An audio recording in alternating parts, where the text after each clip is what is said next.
안녕하십니까. MBN 유튜브 지하세계 혐오살롱의 김영호입니다. 러시아 푸틴 대통령이 24년 만에 북한을 방문하고 베트남으로 떠났습니다.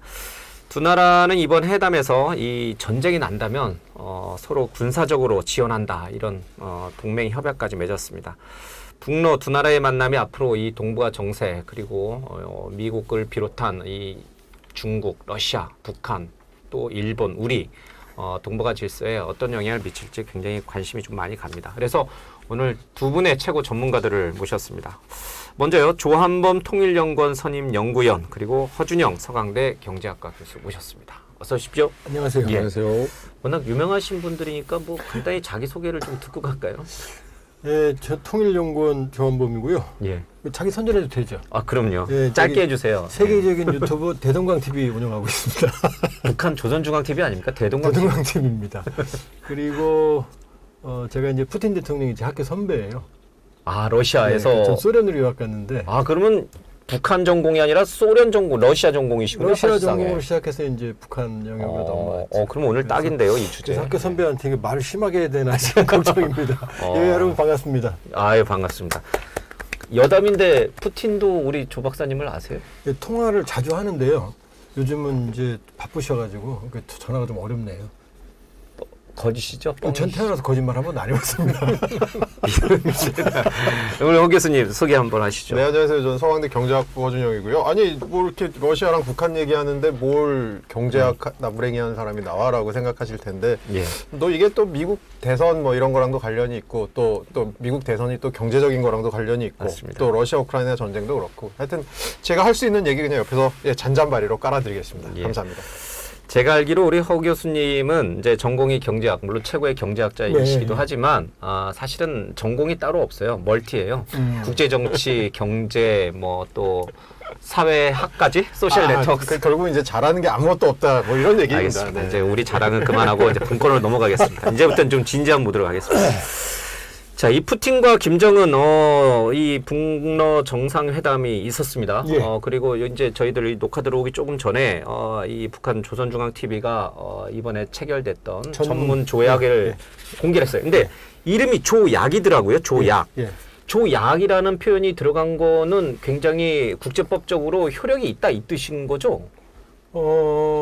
이제 정확하게 협정이냐 조약이냐 예. 그러는데 노로는 이제 그 자클리친이 다가보로 해가지고 정확하게 조약입니다.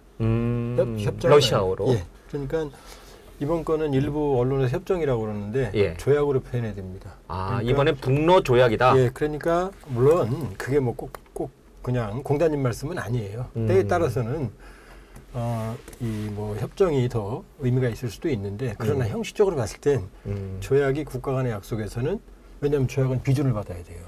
각 의회, 국회, 예, 그렇죠. 각국에 여기도 이게 나와요. 협상 받다. 예. 이번 조약에도 각자 비준을 받고 교환해야 효력을 발생한다. 아직 효력은 발생 안 됐어요. 아, 그러면 러시아는 러시아 가서 러시아 의회에서, 예. 북한은 북한 최고인민회의에서 예. 각각 이 협정에 대해서, 그러니까 이 오늘 합의한 내용에 대해서 조약 비준을 받아야지. 절차가 남아 있기 때문에 즉각 효력을 발휘하는 건 아닙니다. 그러나 뭐 지금 푸틴이나 김정은이나 각국에서 절대적인 권력을 쥐고 있으니 의회에서 그것을 승인 안 할 리는 없는 거죠. 의회가 없다고 봐야죠, 북한. 그러니까 우리가 이제 어렸을 때 학교 다닐 때 배울 때 보면 조약이라는 걸 쓰면은 이거는 그냥 단순하게 구두로 약속한 게 아니라 실질적인 실효적인 측면을 갖고 있다라고 우리는 배우잖아요. 그렇죠? 네, 맞습니다. 그래서 뭐 저희가 뭐 아주 여러 가지 조약을 역사 시장에 배우면서 머리가 아팠던 기억이 있는데요. 근데 보면 왜 이거를 조약까지 이렇게 맺으면서 하지라는 생각이 약간 들기는 하더라고요. 그러니까 결국은 두 사람 다 지금 코너에 몰려 있는 것 같긴 한데 예, 예. 이걸 조약이라는 것까지 맺어서 과연 둘이 얻을 수 있는 게 뭘까라는 생각이 갑자기 위원님한테 여쭤보고 싶은 생각이 좀 드네요. 예. 주고받을 게 없어요. 자, 이제 잠깐 스토리를 말씀드리면 냉전기에는 블럭이었잖아요. 공산권, 예. 자본주의권. 냉전이니까 그때는 이념적으로 뭉쳐야 됐죠. 그리고 경제 블럭도 2개였어요. 그런데 냉전이 끝나고 나니까 소련하고 북한하고는 대면대면 하거든요. 예. 그러니까 원래 있던 냉전기에는 동맹조약이었어요. 조소협조 및 상호원조 조약. 조약이었어요. 중국은 지금도 있어요. 조중 우호협조 및 상호원조 조약. 그래서 중국은 동맹인 거예요. 예. 근데 소련은 끝나고 나니까 북한이 별볼일 없잖아요. 그래서 90년에 한소 수결했고 96년에 그 조약을 동맹 조약을 깨버렸어요. 한국이 더 좋으니까 먹을 게 많으니까. 그리고 세월을 흘러서 푸틴이 2000년에 집권했는데 아무래도 보니까는 서방하고 잘 안 되거든요. 옐친도 몰락했고. 그러니까 다시 북한과의 관계를 개선하기 위해서 2000년에 7월에 푸틴이 평양에 가서 이제 일반 국가, 동맹 조약이 아니고 일반 국가 간의 관계를 맺어요. 일반 설린 5국 간의 관계. 그러면 지금까지 24년 지났잖아요. 예. 여기까지. 요 시기 동안 북한과 러시아는 교역액이 1억 달러 넘은 적이 없어요. 코로나 있었던 2021년 얼마인지 아세요? 4만 불입니다. 3만 불이면은 뭐 우리 돈으로 해서 뭐 5천만 원? 예. 국가 간의 관계가. 그런데 2022년에 한 러시아는 265억 불이에요. 작년에는 우리 150억 불. 예. 제재 때문에. 북한이 2,800만 불. 우리가 500배가 넘어요. 먹을 게 없잖아요. 근데 이 모든 걸 바꿔놨어요. 뭐가? 우크라이나 전쟁이. 러시아는 고립무원에서 싸우고 있잖아요. 그러니까 러시아 입장에서는 포탄을 줄 나라가 북한밖에 없는 거예요. 그러니까 북한의 전략 가치가 높아졌죠. 이게 모든 사태의 근원입니다. 여기부터 시작을 해야 돼요. 그러니까 이제 러시아가 북한 이번에 김정은 푸틴이 24년 만에 북한을 찾아가서 또 강력한 어떤 뭐랄까 이게 서로가 이렇게 좀 올가맬 수 있는 어쩌면 그런 조약 형태를 맺은 것은 결국은 그렇게 갈 수밖에 없었던 대외적 환경 때문이다. 러시아의 급박한 환경에 여기까지 맞는 거예요. 아니면 러시아가 북한 안 쳐다보죠. 그리고 지금 북한하고 애지중지 껴안고 뭐 아우로스 차도 2대나 주고 그러지만 우크라이나 전쟁 끝나면 그때는 화장실 갔다 온 다음이 됩니다. 그 또 달라져요? 그때는 북한이 줄 게 없잖아요. 러시아한테. 뭐 전쟁이 끝났으니 포탄 줄 것도 아니고. 그리고 포탄도요. 시간만 있으면 러시아가 더 잘 만들어요. 그렇겠죠. 지금은 뭐 워낙 워낙 기술이 더 좋으니까. 그러니까 지금은 사실은 김정은 위원장이 푸틴을 껴안고 있지만 시한부 짝사랑이다. 이번 조약도 자세히 뜯어보면 시한부 짝사랑이라는 게 많이 들어있어요.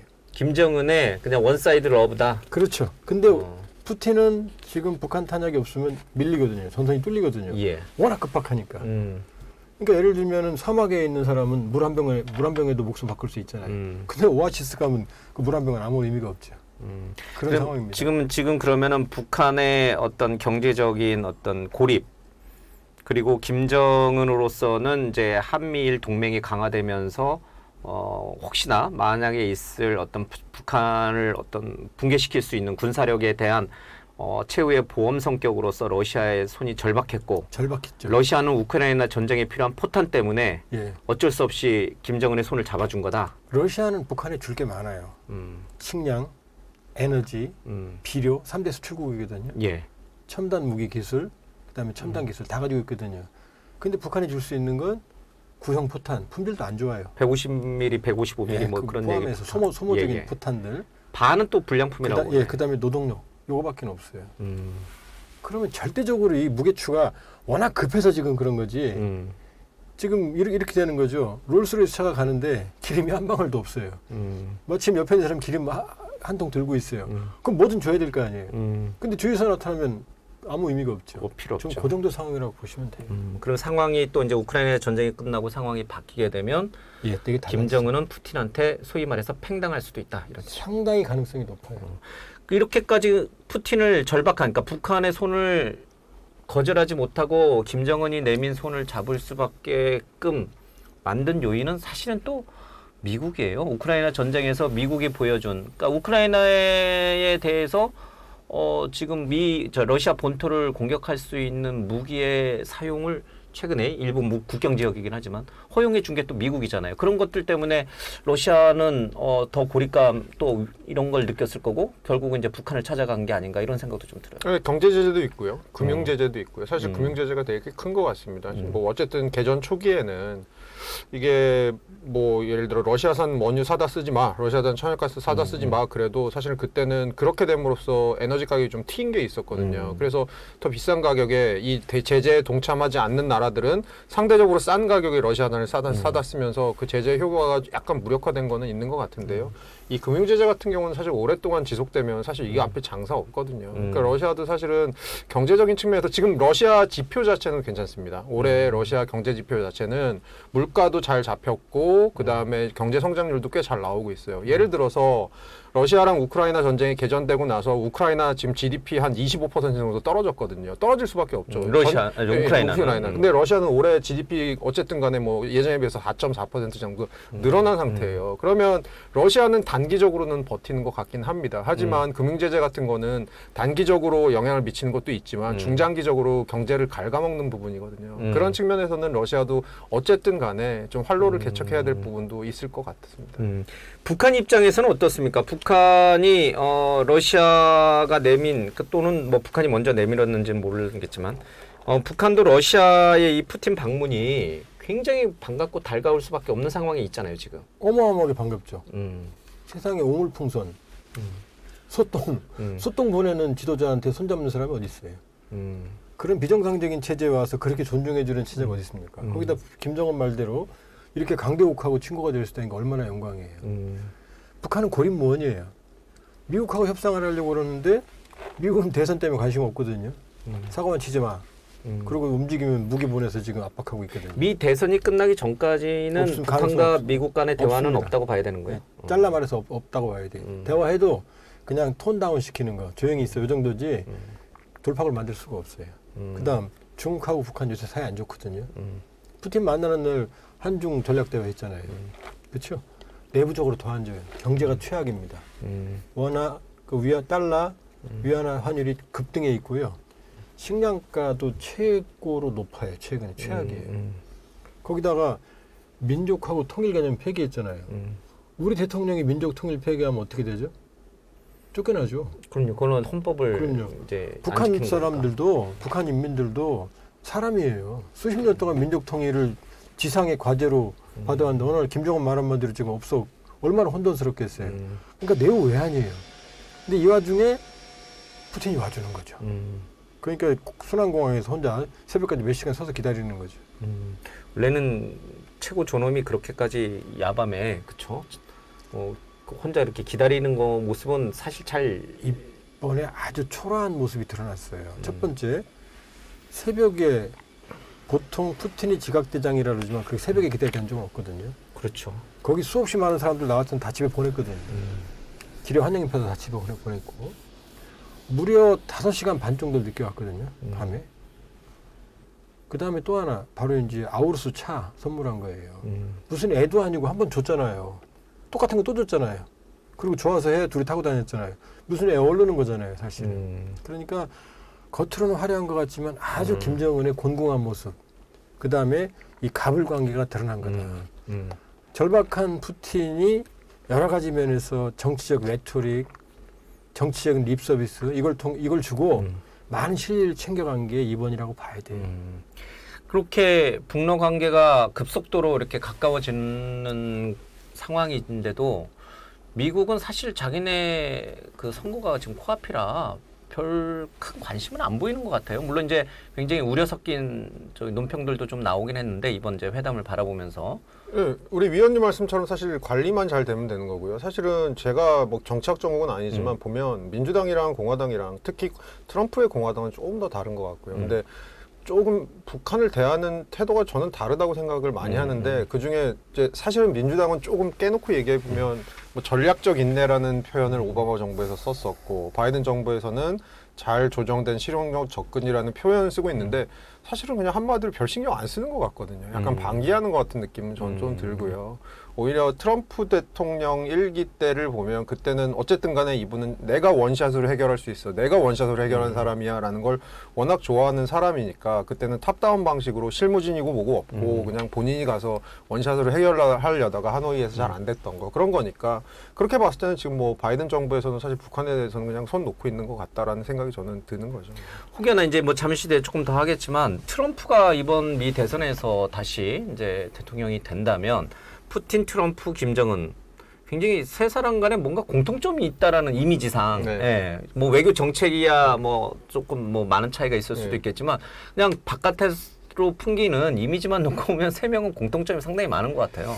많고 사실은 최근 들어서 미국에서는 트럼프라는 인간 자체에 대해서 이렇게 뭐 심리학자들이 글도 쓰고 뭐 논문도 쓰고 이렇게 하거든요. 하는데 그 제가 자세히 보니까 느낌이 어떤 게 드냐면 지금 이렇게 러시아랑 북한이랑 서로 편먹고 이러고 있잖아요. 근데 사실 이거 트럼프가 당선되면 제 느낌에는 약간 이거 다 그냥 1대1로 원샷을 할 것 같은데. 푸틴하고도 만나고. 푸틴하고 원샷하고 그냥 그리고 김정은이라도 원샷하고 그러니까 사실은 그렇게 봤을 때는 사실 트럼프가 당선되는 걸 다들 조금씩은 그래도 바라는 내심. 내심 바라는 야 그러니까 아까 위원님 말씀을 제가 조금 더 해석을 해보면 러시아에서도 야 내가 지금 상황이 이래서 지금 너랑 만나러 이렇게 새벽 2시에 왔지만 김정은한테 하지만 야 트럼프 당선되면 이거 다 그냥 부질없는 짓이야 라는 생각을 할 수도 있을 것 같아요. 그때 되면 이제 트럼프랑 1대1로 만날 가능성이 크니까요.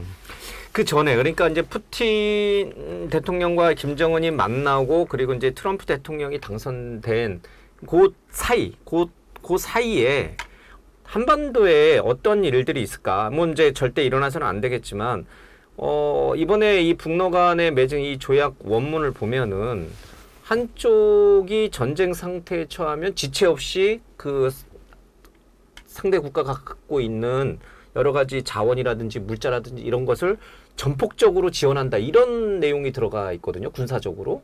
그 얘기는 한반도에서 전쟁이 발생하면 러시아가 무조건 참전한다. 그 뜻이잖아요. 그것도 전폭적으로.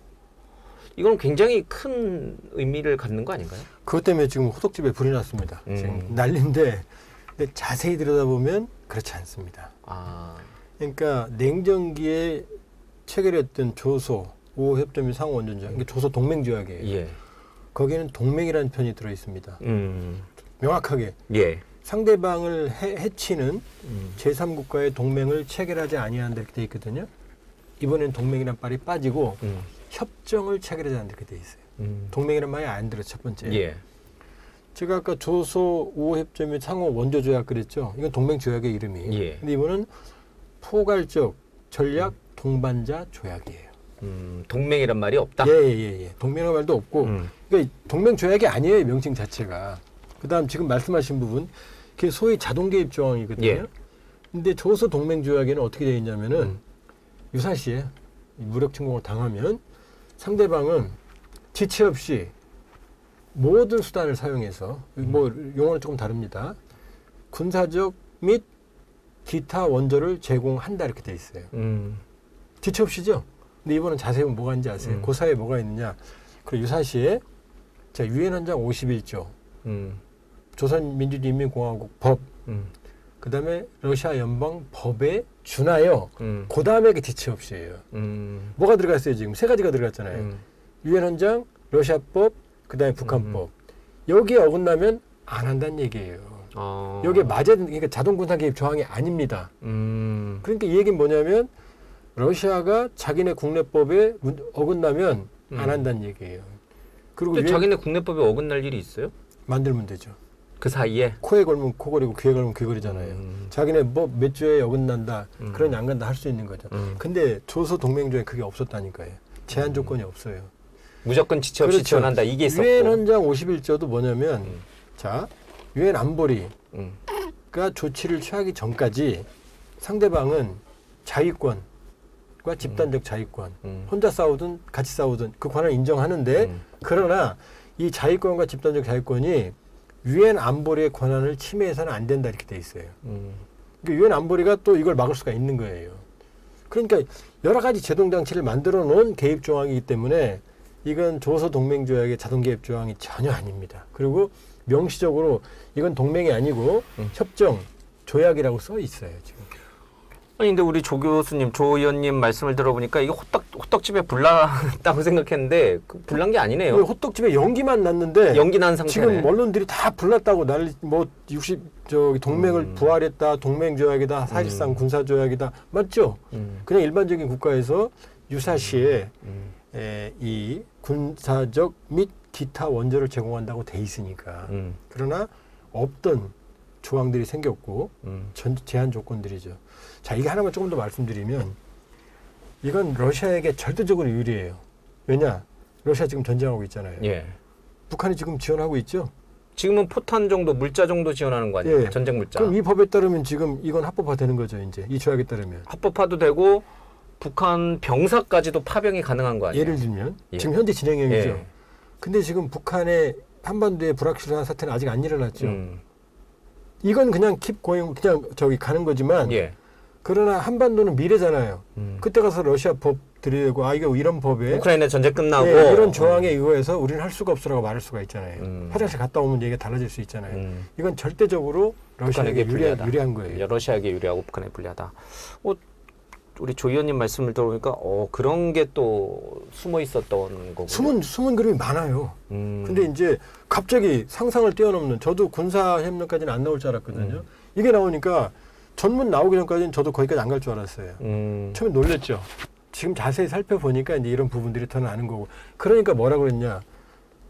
김정은은 동맹이란 말을 계속 반복했는데 푸틴은 동맹이라고 한마디도 안 했어요. 그러니까요. 그리고 또 하나 김정은이 갑자기 사소한 해석 이 조약을 의무를 이행하는 데 있어서 사소한 해석상의 차이 이런 표현이 나와요. 차이가 있는 거예요 지금. 전략적 모호성을 푸틴이 숨겨놓은 거예요. 북한으로서는 이제 한미일 군사 동맹이라든지 또 이제 한미 간의 여러 가지 이제 훈련들이 계속 이제 자주 있고 또 그것들이 굉장한 위협으로 다가오는 만큼 러시아가 자동 군사 개입이 된다라고 하면 상당 부분 그 미국이라든지 또 이제 이런 어떤 외세, 그러니까 북한의 입장에서 봤을 때 외세의 침략에 대비할 수 있는 방어선을 구축한 것이었는데 사실은 그렇지 않다라고 한번 봐야 되는 건데. 그 김영건님 생각해 보세요. 러시아가 북한이라는 전쟁에 왜 들어옵니까? 냉전 때는 냉전이라는 블록의 전선의 최전방이 북한이었잖아요. 여기가 무너지면 뚫리잖아요. 근데 지금 러시아하고 북한하고 이념적인 세멘트도 없고 경제적으로는 주고받을 게 없고 여기가 전쟁되는데 러시아가 개입을 왜 합니까? 자동 군사 개입 뭐하라. 왜 합니까? 국익에 그걸? 도움이 안 예. 되는데. 그런데 러시아는 지금 전쟁 중이잖아요. 지금 북한은 개입하고 있는 거예요. 무기 공급해서. 이걸 계속 유지하는 거지. 지금 푸틴 대통령이라고 생각해 보세요. 제 학교 선배지만 여기 왜 들어옵니까? 먹을 거 없는 나라에. 여기랑 전쟁하면 미국이랑 전쟁해야 되고 한국이랑 척지고 일본이랑 척지해야 되는데 북한을 살리려고요? 그만한 가치가 있나요? 러시아한테 북한은 그런 가치가 없다. 아무런 의미가 없죠. 한때 4만 불까지 교역 관계가 떨어졌다니까요. 그런 나라는 주고받을 게 없다는 얘기죠. 야, 그러니까 이게 굉장히 이제 국제 정치, 국제 외교라고 하는 것이 굉장히 그 이익 중심으로, 특히 이제 경제적 이익 중심으로 당연하죠. 흘러갈 수밖에 없거든요. 오랜 뭐 우방 국가, 동맹 국가, 혈맹 국가라고 하더라도 경제적 이해관계가 없으면 구태여 우리가 그들 국가를 군사적으로 지원해줄 이유가 전혀 없어진다.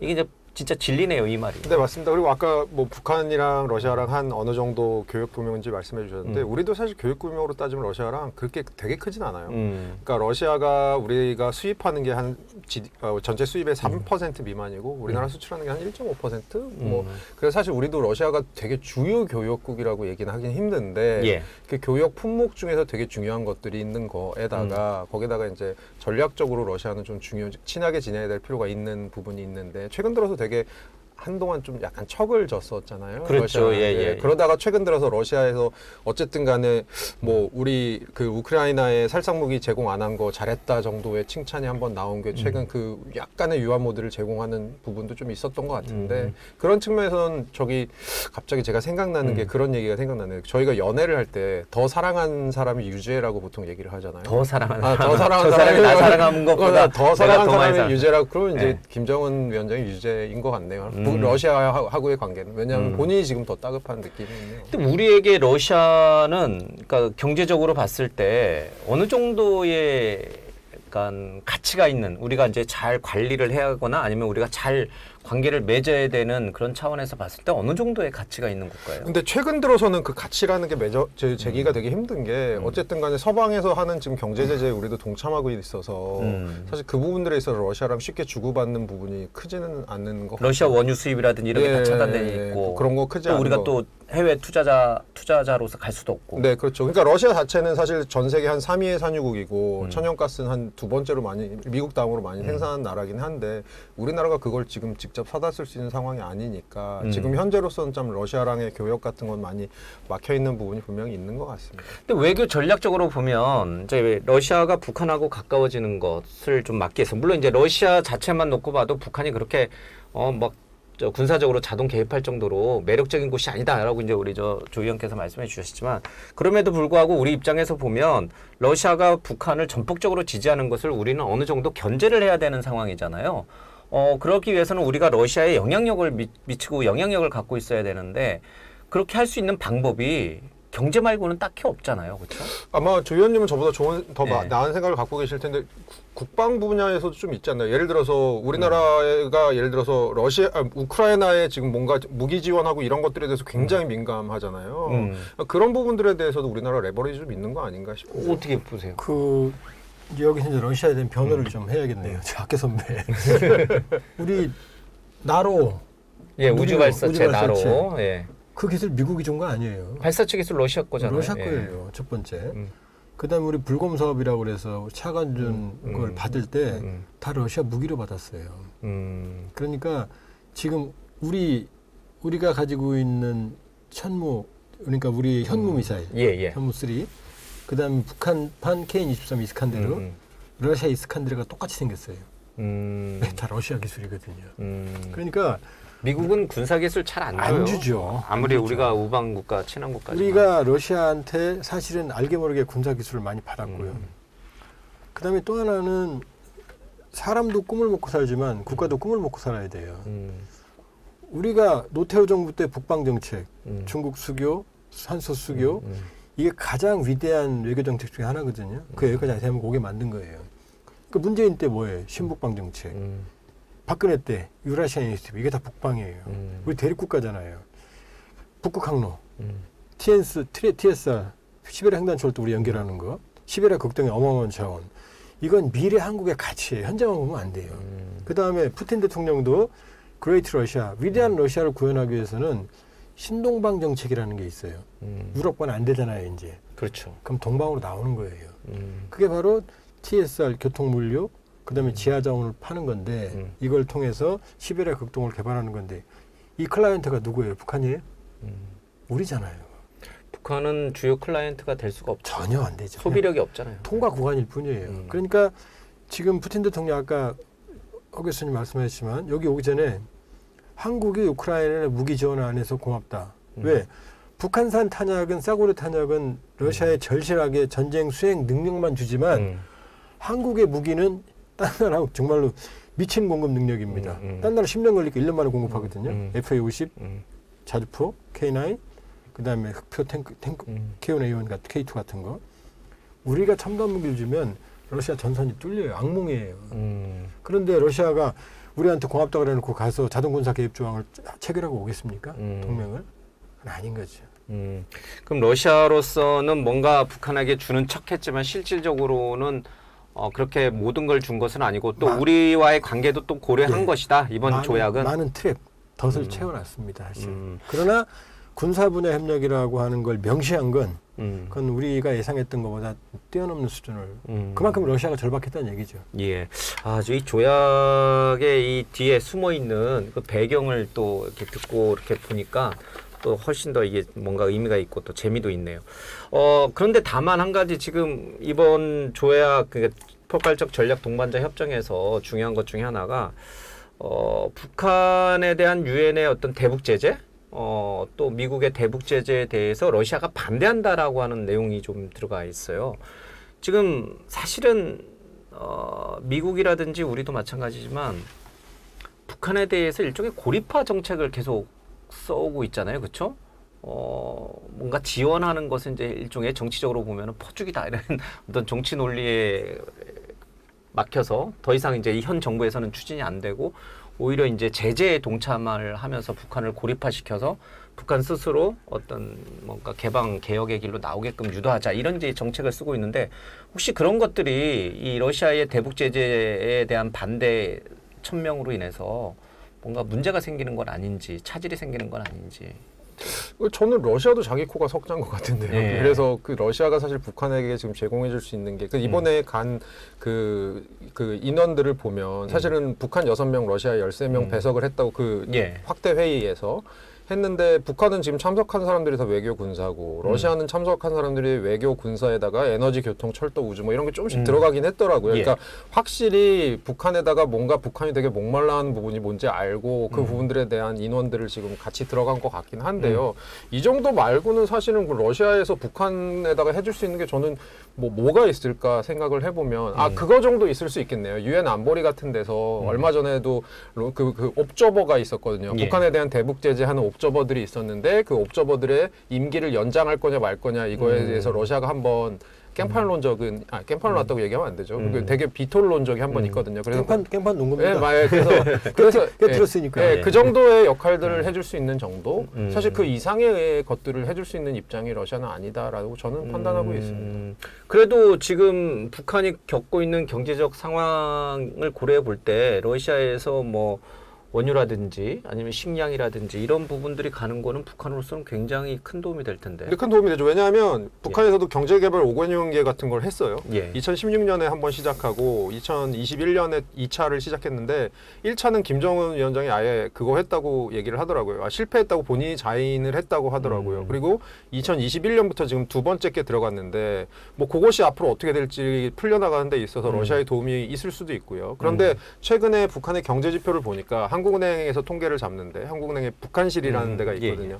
통계를 잡는 거 보니까 최근 들어 경제 성장률 계속 마이너스더라고요. 마이너스? 계속 마이너스더라고요. 그래서 어쨌든 간에 굉장히 안 좋은 상황인 건 분명하다. 그러니까 아까 우리 위원님께서 말씀 잘 해주셨다시피 정말 지금 우물에 빠진 상황이에요. 이제 지푸라기라도 잡아야 되는 심정이 아닐까라고 보고 있습니다. 그런 상황에서 이제 그 영화 있죠. 돼지가 우물에 빠진 날. 홍상수 감독. 예. 네. 그러니까 절박한 게 농담만 했습니다만 지금 북러가 협력한다고 막 떠들고 제일 많이 얘기했던 게 관광 분야 협력이거든요. 예. 근데 러시아 사람들 상반기 6개월 동안 400명 갔어요. 그게 현실입니다. 아니 러시아도 돈 있는 사람들은 유럽, 미국 가지 아니면 한국, 일본 오지 북한에 왜 갑니까? 신기한 나라 가는 거죠. 그러니까 북한은 러시아에 줄 게 없습니다. 탄약과 저임 노동력 정도밖에는. 근데 이것도 얼마든 대체가 가능하거든요. 그러니까 이 둘 간의 관계는 불균형적이고 그 다음에 러시아가 원기만 회복하면 그러니까 24년 동안 1억 달러 안 넘었을 거 아니에요. 한국이 265억 불까지 가는 상황에서. 그러니까 이 것만 보면은 뭐 어마어마한 일이 벌어진 것 같지만 자세히 들여다보면 러시아의 고육체, 그 다음에 북한의 절박함 이런 것들이 섞여 있는 그 다음에 또 하나 대북 제재를 북한과 러시아가 회피하는 교묘한 방법 그러지 마시고 서로 지금 비명을 지르고 있는 거예요. 힘들어서. 양측 간에 결제, 국제 제재에 맞지 않는 결제 수단을 만든다고 그러는데 그게 어디 있습니까? 그게 루브라 결제거든요. 소련식의 루브라 기반 물물 교환형 청산 결제를 했거든요. 근데 북한이 루브라 경제권에 들어가면 소련에 지금 완전히 종속돼 살아야 되는데 위안화도 아니고 어떻습니까? 호환이. 그러니까 아주 절박한 상황에 손을 잡는 거지. 근데 이게 제재가 무력화된다? 그렇지 않죠. 그 다음에 아까 러시아 경제 조금 호황 얘기했는데 그거는 전시 경제예요. 국가가 사서 쏟아붓는 건데 국가 재정은 고갈되죠, 계속해서. 그러니까 오죽하면 국방장관을 경제학자를 갖다 불렀겠습니까? 전시 경제하는 사람은. 그러니까 러시아와 북한은 절박한 상황이에요. 서방 통제를 받지 않는 무역 결제 시스템을 구축한다라고 이제 얘기가 딱 나오니까 무서워 보이죠?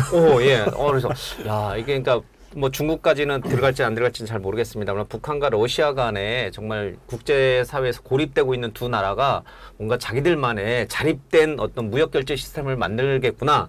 근데 그게 지금처럼 이 글로벌라이제이션이 돼 있는 무역경제 전반에서 이게 그게 가능할까? 그러니까 북한하고 러시아가 자기네 자체 무역결제 시스템을 갖춘다고 해서 그것이 정말 원활히 작동해서 두 나라의 어떤 GDP를 끌어올리는 힘으로 작동할까? 그런 부분에 대해서 좀 이상하게 있긴 했어요, 솔직히. 최근에 이코노미스트에서 예. 왜 위안화가 세계 통화가 되는데 계속해서 실패하고 있는가 이런 기사가 실렸거든요. 결국은 1대1로라고 하는 거 하면서 어쨌든 간에 그 주변국을 그리고 아프리카에 있는 나라들에게 위안화가 뭔가 조금 더 매력 있는 통화가 되도록 엄청나게 중국이 푸시를 했는데도 불구하고 사실 위안화도 못 했거든요. 근데 그 제가 갑자기 이제 위원님 말씀하시니까 농담 삼아서 든 생각이 뭐냐면 마치 루브라가 교수들이 논문이랑 비슷한 것 같아요. 교수들이 논문 쓰는 게 직장에서 승진하고 이런 거엔 도움되지만 학계 밖으로 나올 땐 아무런 도움 안 되거든요. 위험한 말씀. 아유, 저 대한민국의 훌륭한 경제학자분들 저기 동의하기 어렵습니다. 네, 자폭 한번 해봤습니다. 예. 그러니까 비슷한 것 같아요. 뭐 말씀하신 것처럼. 근데 북한도 사실은 달러 경제권 아닌가요? 물론 이제 암시장에서 주로 하지만 네. 북한에서 쓰이는 게 이제 북한 조선 돈하고 위안화하고 달러죠.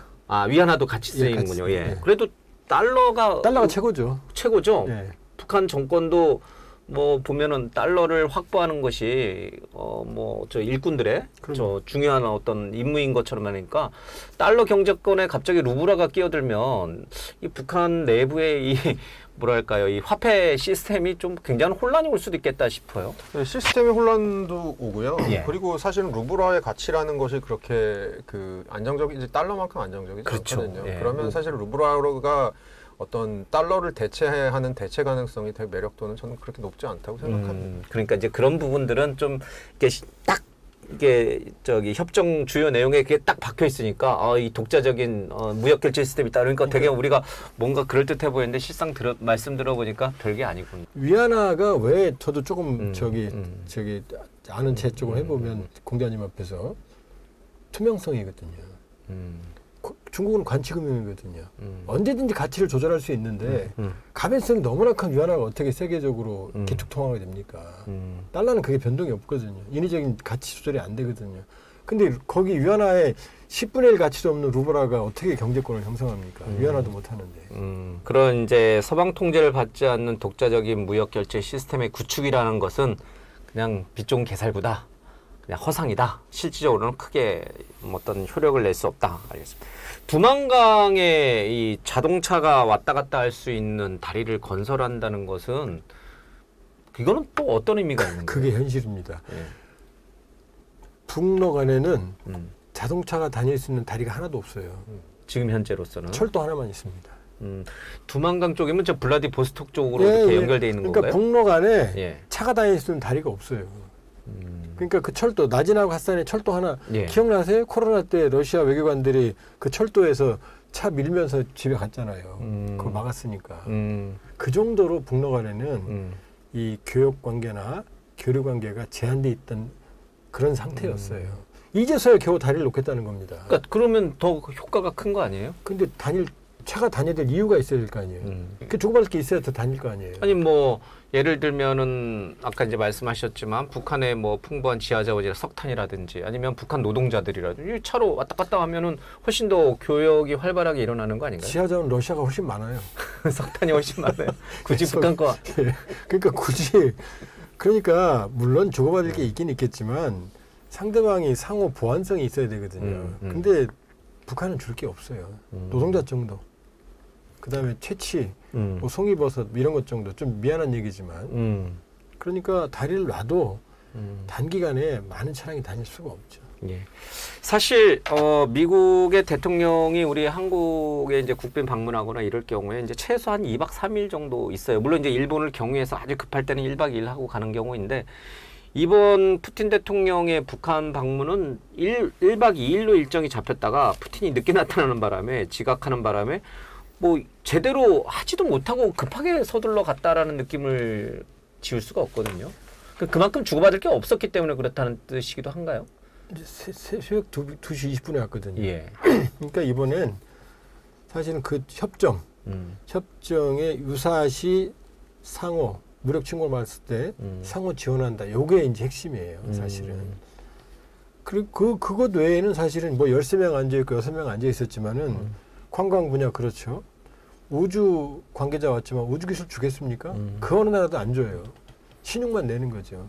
그러니까 사실은 푸틴 대통령이 새벽 2시 20분에 도착했다는 것 자체가 푸틴 대통령 머릿속에 김정은이라는 인물이 하나도 안 중요한 거죠.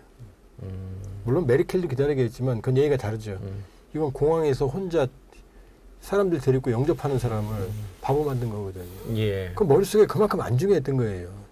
그냥 이 여실히 드러나는 거죠. 가불 관계가. 뭐 둘은 껴안고 뭐 형제를 보였지만 전혀 그렇지 않죠.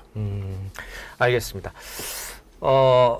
앞서 이제 러시아가 더 다급한 상황은 이제 우크라이나 전쟁 때문이라고 그렇죠. 말씀했잖아요. 예, 이제 북한이 더 다급할 수 있고. 그러나 이제 이번 그 협정으로 인해서 북한의 무기가 계속 이제 러시아에게 전달되고 그렇게 될 경우에 우크라이나 전쟁이 쉽게 끝날 것 같지가 않아요. 또 서방은 우크라이나 전쟁에서 러시아가 승리하는 거를 결코 용인할 수 없는 상황이고 그렇게 될 경우, 그러니까 북한의 무기 지원 또 서방에 계속되는 우크라이나 지원이 맞부딪히면서 이 우크라이나 전쟁이 우리가 생각했던 것보다 훨씬 더 길게 간다면 이 또 국제 세계 경제라든지 아니면 공급망 체인에서의 어떤 문제 또 유가 금리 여러 가지가 좀 악영향을 미칠 수밖에 없겠다 이런 생각이 좀 들어요. 네, 근데 이제 공급망 측면은 예전보다 많이 나아진 것 많이 같아요. 나아졌어요. 네, 나아졌습니다. 실제로 그 뉴욕 연준에서 글로벌 공급망 지수 뭐 이런 거를 발표를 하거든요. 조사에서. 그거 보면 우크라이나 러시아 전쟁 개전하고 나서 아주 안 좋아졌다가 한 작년 한 중후반부터는 그것이 정상적인 상태로 다시 내려온 상태예요. 그러니까 예. 물론 그것이 다 반영하는 건 아니겠지만 예. 그래도 적어도 글로벌 공급망 측면에 있어서 아주 어려운 고비는 넘어갔다. 그 다음에 저희가 이제 러시아를 생각하면 또 생각해볼 경제권이 어디냐면 독일입니다. 독일이 지금 얼마 전까지 정말 유럽의 강자였다가 요즘 유럽의 병자가 됐거든요. 독일 경제 안 좋아요. 근데 왜 안 좋냐? 두 가지 때문에 안 좋다는 게 가장 큰 원인 중에 두 개입니다. 첫 번째는 뭐냐? 러시아 의존성. 천연자원을 가스. 러시아 갖다 쓰는 게 이게 못 들어오니까 안 좋아지는 거 하나. 두 번째는 수출 수입의 중국 의존성. 요것도 유럽에서 제일 중국이랑 관계가 많았던 나라가 독일이거든요. 예. 근데 최근에 이제 중국이랑 미국 사이에 블록 경제가 서로 이렇게 갈라지면서 어쨌든 간에 독일도 일정한 피해를 보고 있는 것 같아요. 독일이 굉장히 경제가 안 좋거든요. 이런 측면에서 사실은 이제 이 러시아 전쟁, 러시아 우크라이나 전쟁이 지속되면서 직접적인 영향이 아주 1차적으로 나타난 건 대충 지나간 것 같지만 이것이 지속되면 사실 계속해서 뭔가 불안한 거 하나를 갖고 전 세계 경제가 가야 되는 거니까 예. 이게 특히 글로벌 금융시장 같을 때 저희가 몸이 좋을 때는 약간 열나도 그냥 해열제 먹고 자면 되잖아요. 근데 몸이 기본적으로 안 좋은 데가 있으면 좀만 열나도 그다음부터 걱정을 하고 병원을 가고 해야 되잖아요. 마찬가지로 전 세계 경제가 사실 이렇게 큰 전쟁이 두 개가 돌아가는 게 별로 없었다고 하더라고요. 하나는 러시아 우크라이나 전쟁이 하나고 또 하나가 이제 이스라엘 쪽에 가자지구 쪽인데 그러면 이 전쟁이 지속됐을 때 사실 글로벌 금융시장을 통한 어떤 불안감, 불확실성 이런 것들을 계속 들이고 있는 이것은 세계 경제의 발목을 조금 잡는 부분이 있을 수밖에 없겠죠.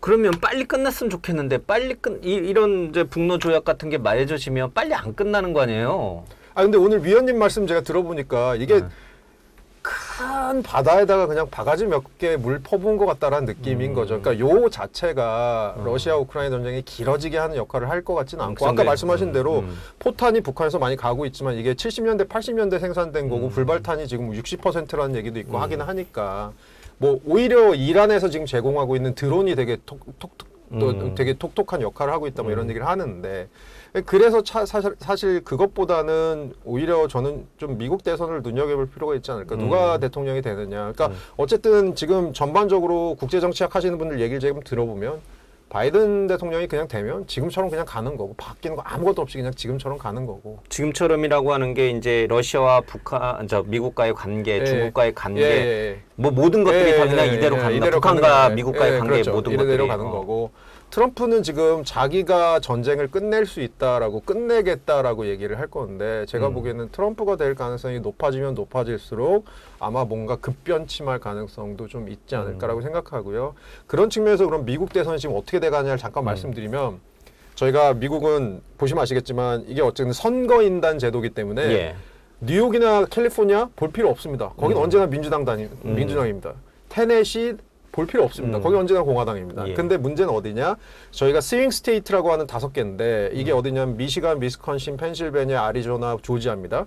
이 중에 선거 미국 정치하시는 분들이 계산을 해보니까 바이든이 미시간, 위스콘신, 펜실베니아만 이기면 재선이에요. 예.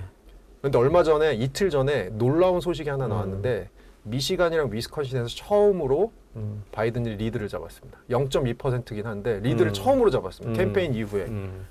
그래서 사실은 펜실베니아 근데 뭐냐? 바이든 고향이 펜실베니아 윌링턴이잖아요. 그래서 어쨌든 간에 선거는 지금까지는 트럼프가 좀 더 될 확률이 높아 보였는데 저는 뭐 개인적으로 저한테 한 500원쯤 걸라고 하면 저는 바이든 재선 가능성이 조금 더 높지 않나라고 저는 개인적으로 생각하고 있습니다. 저도 미국 대선 아는 체 한 적이 있거든요. 예. 지난번에 다들 트럼프 된다고 그랬는데 제가 바이든 맞췄거든요. 그 NBA도 나왔었습니다. 예. 미국이나 우리나 집토끼는 절대 안 변해요. 트럼프 유죄 받으면 집토끼는 더 몰립니다. 그럼 모금은 더 돼요. 근데 미국도 미국이라는 나라가 유지되는 건 바로 도덕성이거든요. 그 중간층이 있거든요. 트럼프가 유지되는 순간 바이든 쪽으로 상당히 많은 표가 가요. 그러니까 저는 조금이 아니라 저는 바이든이 상당히 유리하다. 상당히 유리하다. 네.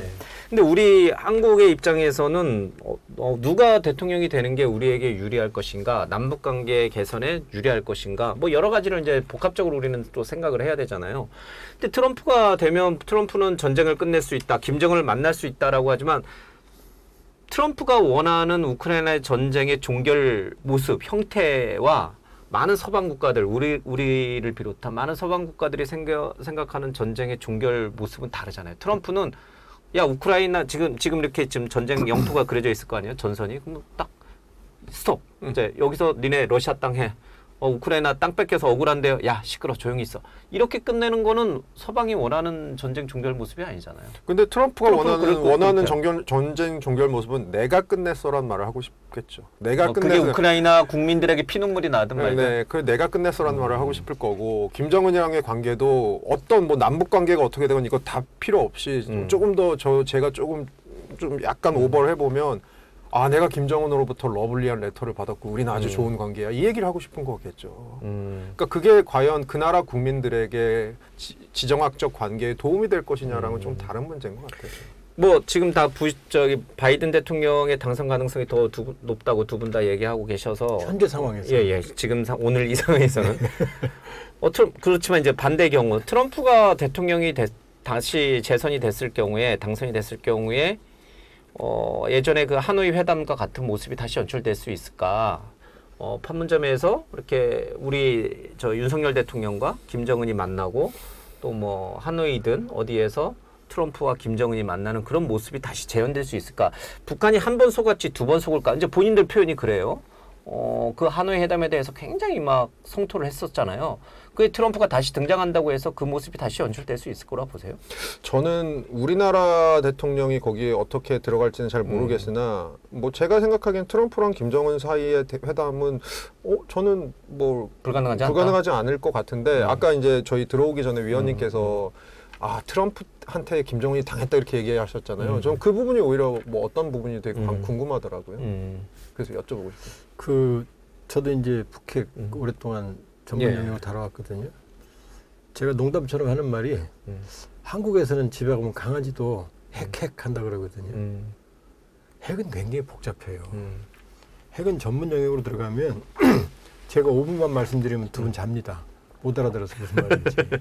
근데 지금 뭐 앵커님도 보면 거의 맨날 핵 얘기하잖아요. 예. 트럼프는 핵이 뭔지를 모르는 사람이에요. 근데 탑다운 방식으로 어마어마하게 복잡한 컴플렉스한 문제를 그냥 몇 가지 주제만 갖고 탑다운을 하겠다고 하다 부르니까 그냥 깨지죠. 트럼프가 되면 더 문제가 복잡해질 거예요. 문제를 푸는 게 아니라 문제의 소지를 누르는 상태에서 언제 터질지 모르는 지뢰를 밟는 상황이 되는 겁니다. 밟을 때면 다시 터지는 거죠. 그러니까 바이든이 되든 트럼프가 되든 상황 변화는 없습니다. 이미 북한은 돌아올 수 없는 다리를 건넜고요. 그 상황에서 지금 현실적인 선택을 해야 되는 대안이 온 거예요. 그러니까 완전한 비핵화라는 목표를 향해 가되 북핵 억지가 더 중요한 상황이 왔거든요. 자, 우리 고리 원자력 발전소 하나 폐기하기로 결정했지만 그거 폐기하는 데 시간이 10년, 20년 걸립니다. 원자력 발전소 하나만. 돈도 조 단위가 들어요. 그런데 핵무기는 원자력 용변이 있죠. 고농축 우라늄 시설 있죠. 곳곳에 미사일 시설 있죠. 미사일 기지 있죠. 핵과학자 있죠. 지금 오늘 완벽한 타결을 해도 완전한 비핵화하는데 제가 알기로 30년 걸려요. 근데 이걸 트럼프가 만나서 핵에 대한 지식도 없는 사람이 몇 마디로 서로 사랑한다고 러브레터 치고 해결됩니까? 그거 자체가 무모했던 거예요. 트럼프는 이거 해결 못합니다. 해결해도 위험하게 해결할 거예요. 그러니까 사실은 해결 못하는데 이유가 있는 거예요. 그 복잡다단한 일들을 탑다운으로 하는 게 아니고 탑다운을 해도 실무적인 문제를 해결하는데 어마어마한 시간이 걸려요. 우크라이나 문제 트럼프 방식은 제가 예측해보면 우크라이나 지원 안 할 거거든요. 우크라이나 지게 만들 거거든요. 그리고 푸틴한테 협상하라고 할 거거든요. 그렇겠죠. 그럼 강제로 협상하면 이제 그 안에 이제 내전이 일어납니다. 그 안에 계속 국지전이 전면전. 그러니까 트럼프라는 사람은 10원짜리는 잘 세요. 근데 1,000원짜리는 못 세는 사람이에요. 주한미군 28,000명 주둔해서 미국의 국익에 얼마나 많은 이익이 있는데 그 몇 푼 방위비 더 받으려고 주둔비 받으려고 민심을 한국의 인심을 잃는 게 트럼프 방식이거든요. 이거 자꾸 트럼프에도 너무 과도한 기대를 한다. 저는 그렇게 생각해요.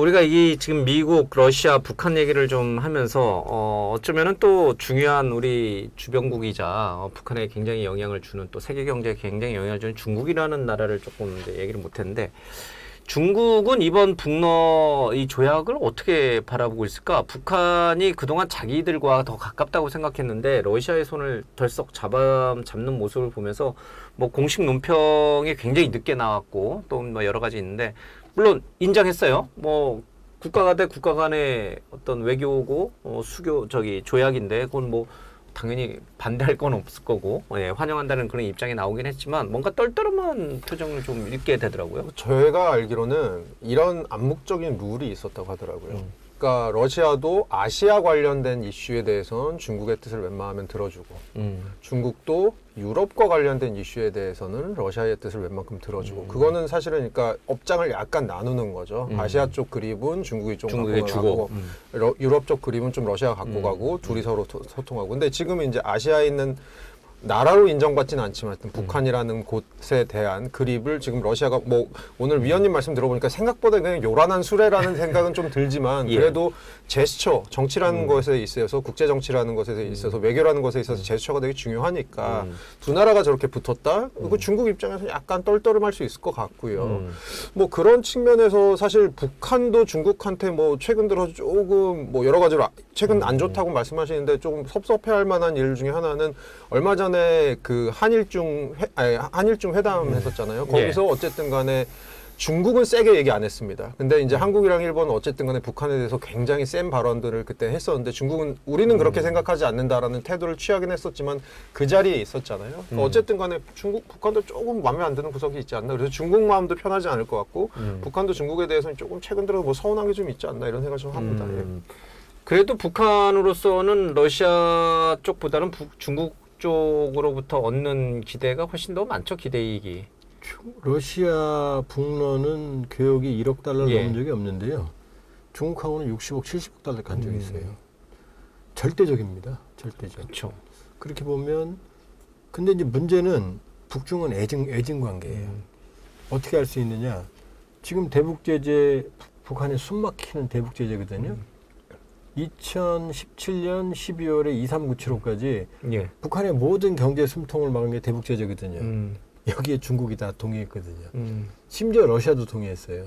그 얘기는 북한이 중국, 러시아 말을 안 들었다는 얘기죠. 근데 지금 상황에서 중국의 입장은 뭐냐면 중국 경제, 뭐 두 분 경제하시니까 아시잖아요.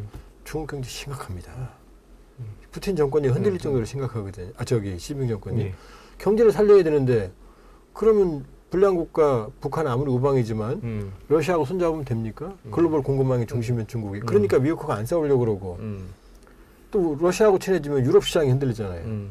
그러니까 지금 이걸 관리하려는 거예요. 그러니까 한중일도 관리하잖아요 지금. 그러니까 푸틴 간 날, 푸틴 가기로 돼 있던 날 18일 날 한국에서는 서울에서는 한중 전략대화를 했잖아요. 그다음에 또 숨은 그림이 뭔지 아세요? 자, 푸틴과 시진핑 만나서 뭐 죽고 못 살게 있었죠. 근데 중국하고 사이 안 좋은 평양에 왔죠. 그다음에 어디 갑니까? 베트남은 중국하고 왼수예요. 전쟁도 했어요. 그렇죠. 베트남 갔잖아요 지금. 그러니까 각자 도생하고 있는 거예요. 그러니까 북중러라는 신냉전 외교는 김정은의 꿈인 거고 푸틴도 다른 생각하고 있는 거고 중국도. 다른 생각하고 있는 거예요. 한미일도 마찬가지예요. 미국이 자꾸 일본하고 우리를 강제로 안 치려고 그러지만 예. 이게 됩니까? 위안부 문제, 예? 독도 문제, 강제징용 문제 터질 때마다 지금 흔들리잖아요. 그러니까 이 그림 한미일 대 북중러 이건 정말로 그 냉전의 추억, 환상이다? 냉전의 추억입니다. 냉전의 추억이. 우리 국익만 있는 거예요. 그러니까 중국하고 좀 관리하잖아요. 러시아도 지금 전략적 소통이 있다고 말하잖아요. 예.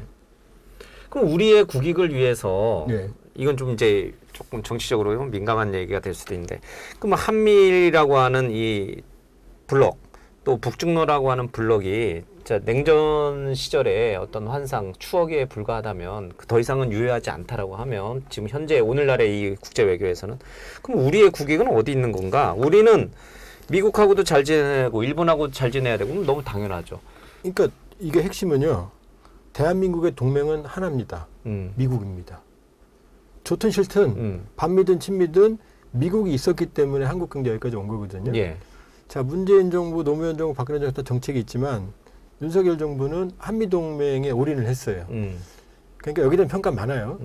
근데 한미동맹에 올인을 하면 부작용도 있지만 좋은 점은 뭐냐면은 이 상황에서 러시아하고 친하면 미국이 의심을 안 해요.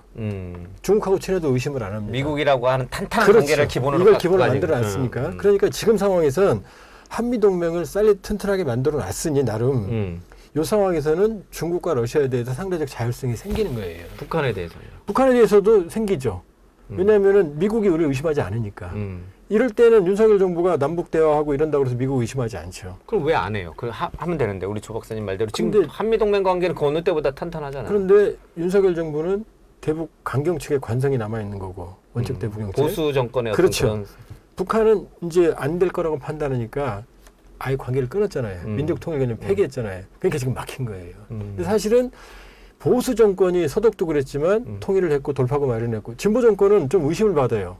하면 진실과 좌판이 관계없이. 종북이니 그렇죠. 뭐 이런 얘기가 나오니까. 근데 보수 정권은 아무리 과격해도 좌판이 정부이 의심을 안 받거든요. 그러니까 만일에 돌파구를 마련한다고 그러면 윤석열 정부가 사실은 전략적 자율성이 더 큰 거예요. 더 적극적으로 북한에 손을 할 내밀어도 수 된다. 있죠. 그러니까 윤석열 정부가 퍼주면 퍼준다고 의심 안 하거든요. 그건 못할걸요 아마. 왜냐하면 우리 국내 선거 대선 이제 좀 멀리 남아있지만 보수 지지층이 북한에 퍼준다는 거를 굉장히 싫어해요. 그것도 전략적인 목표만 잘 설득을 하면. 왜냐하면 자기 지지층들이 모든 국제 관계에서 보수층들, 우익들은 민족주의 성향이 강해요.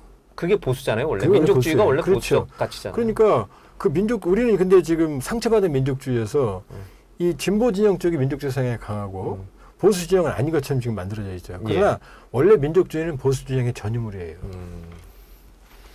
어떻게 생각해요? 허 교수님은 이제 경제학자로서 우리가 북한에 이제 지금 말씀 들어보면 어쩌면 지금이 가장 절호의 찬스일 수도 있겠다. 이 남북 관계를 개선하고 조금 더 뭔가 북한을 좀 더 변화된 개혁 개방 세계로 좀 끌고 나올 수 있는 기회일 수도 있겠다 싶은데 이 정부는 아직 이제 그런 제스처를 취하지 않은데 경제학자로서 봤을 때 어때요? 지금 뭔가 좀 우리가 더 적극적으로 북한에 뭔가 경제적으로 뭔가 식량이라든지 에너지라든지 아니면 뭐 농업 기술이 됐든 뭐가 됐든 또 인적 교류가 됐든 뭔가 좀 더 보이는 것이 더 손을 내미는 것이 더 낫다고 보세요?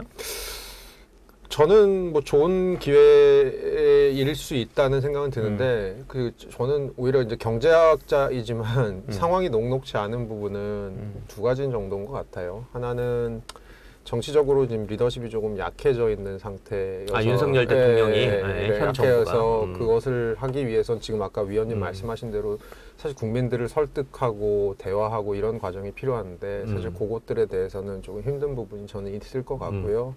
두 번째로는 사실 국내 경제인데 사실 올해 뭐까지는 저희가 사실은 그 코로나 이후에 올해 정도까지는 제가 여쭤보거든요. 그 경기 언제 좋았던 적 있으세요?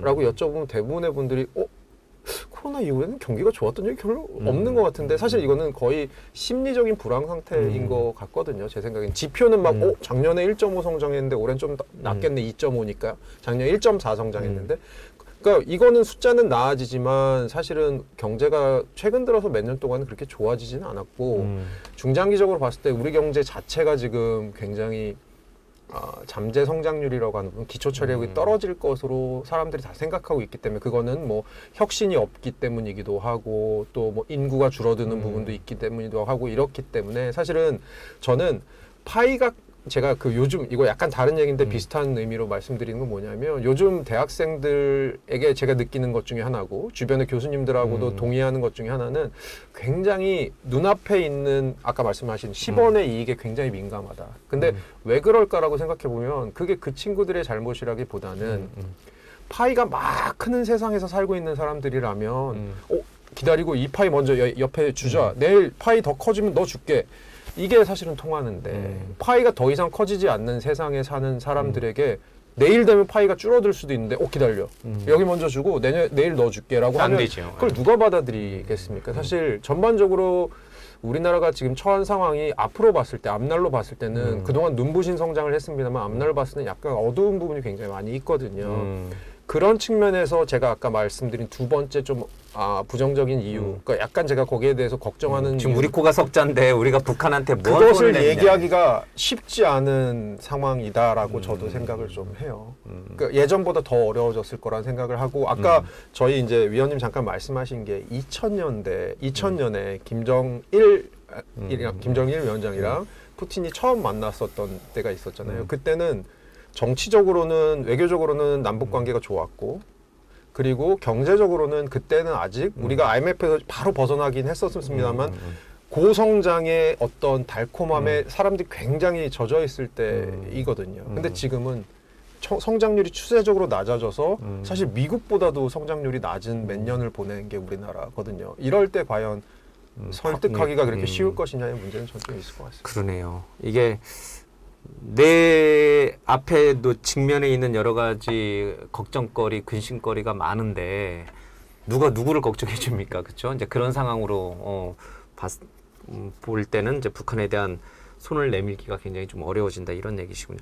그러니까 이게 참 이 지금 국제 외교 정치 또 우리 국내 정치 또 남북 관계 이런 것들을 종합적으로 이렇게 놓고 보니까 뭔가 조금 더 현실을 좀 직시하게 되는 것 같아요. 이게 외교는 이게 환상이 아니구나. 현실입니다. 이상이 아니구나. 남북 관계는 이상이 아니구나. 진짜 현실에 기반하고 있구나. 이런 생각을 진짜 그리고 합니다. 국익입니다. 국익.